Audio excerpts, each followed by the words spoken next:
महाभारत का युद्ध कर्ण के बिना अधूरा है। कौरव की तरफ से कर्ण वो शक्तिशाली योद्धा थे जो अर्जुन को हराने में सक्षम थे। उनका धनुर्विद्या शास्त्र का ज्ञान अर्जुन को मात देने के लिए काफी था।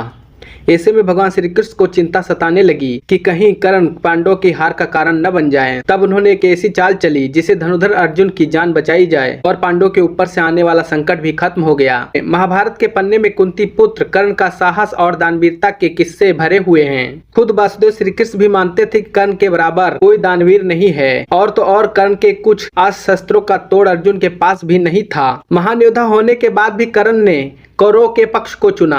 जब भगवान श्री कृष्ण ने कुंती को कर्ण के पास पांडवों की तरफ से युद्ध लड़ने का प्रस्ताव भेजा था, तभी कर्ण ने मित्रतावश दुर्योधन के साथ देने का निर्णय लिया और वो अधर्म के रास्ते पे बढ़ते चले गए। भले ही कर्ण अधर्म के रास्ते पर थे, लेकिन उनके पास अपने पिता सूर्य का एक ऐसा आशीर्वाद था जिसे उन्हें हरा पाना नामुमकिन था। श्री कृष्ण इस बात को बखूबी जानते थे, इसीलिए उन्होंने महाभारत में एक ऐसी चाल चली जिसे न सिर्फ अर्जुन की जान बची बल्कि पांडवों की जीत भी सुनिश्चित हुई। आइए जानते हैं वासुदेव श्री कृष्ण की उस लीला के बारे में। दरअसल कर्ण के शौर्य पराक्रम से महाभारत के कई पन्ने भरे हुए हैं। कथा इस प्रकार है। दुर्वासा ऋषि के वरदान के कारण कुंती ने उत्सुकतावश सूर्यदेव का आवाहन किया था, जिसे उन्होंने कर्ण को जन्म दिया। लेकिन लोज लाज के भय से कुंती ने कर्ण को गंगा में प्रवाहित कर दिया। लेकिन हस्तिनापुर के सारथी अधिरथ ने कर्ण को बचाया और पाला पोसा। जो कि सूर्यदेव के तेज से कर्ण का जन्म हुआ था, इसलिए कर्ण को जन्म से ही दिव्य कवच और कुंडल प्राप्त थे। सूर्यदेव के कवच और कुंडल अभेद थे।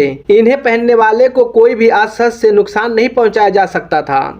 जब महाभारत के युद्ध में कर्ण अपने मित्र दुर्योधन की तरफ से कौरव सेना में शामिल हुए, तो तभी से श्री कृष्ण को पता था कि कर्ण के अभेद कवच और कुंडल हैं। महाभारत के युद्ध की दशा और दिशा बदल सकते हैं कि कर्ण के बराबर दानवीर कोई नहीं है।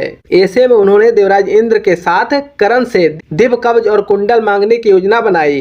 ये बात सूर्यदेव को पता चल गई। उन्होंने कर्ण के सपने में आकर सारी बात बताई। कहा कि तुम इंद्र को कवच कुंडल मत देना, लेकिन दानवीर कर्ण ने इसे इनकार कर दिया।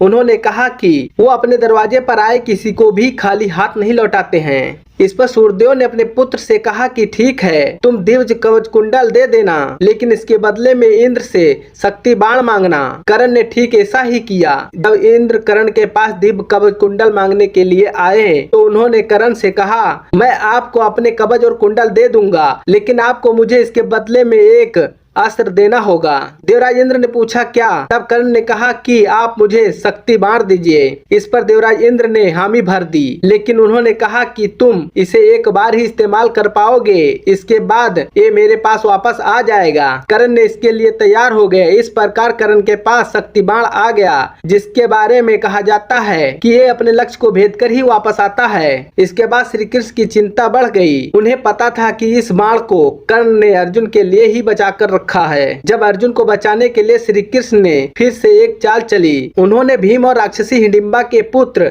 घटोत्कच को पांडवों की तरफ से युद्ध लड़ने के लिए बुलाया। घटोत्कच के बारे में कहा जाता है कि वो बेहद शक्तिशाली और विशालकाय था। वो युद्ध नीति में कुशल था। महाभारत युद्ध के 8वें और 9वें दिन घटोत्कच ने कौरव सेना में हाहाकार मचा दिया। उसने दुर्योधन और दुशासन को भी घायल कर दिया। इसके बाद 10वें और 11वें दिन भीष्म पितामह और घटोत्कच के बीच युद्ध हुआ। भीष्म के सभी बाण घटोत्कच ने निगल लिया। इस पर भीष्म ने हार मानते हुए अपना रथ अर्जुन की तरफ कर लिया। 12वें और 13वें दिन अभिमन्यु और घटोत्कच ने कौरव सेना के छक्के छुड़ा दिए। जब घटोत्कच को अभिमन्यु को चक्रव्यूह में फंसा कर मारने के बारे में पता चला, उसने दुशासन पुत्र दुर्वासन का वध कर दिया। अब कौरवों को लगने लगा था कि घटोत्कच ही उनकी सेना को खत्म कर देगा।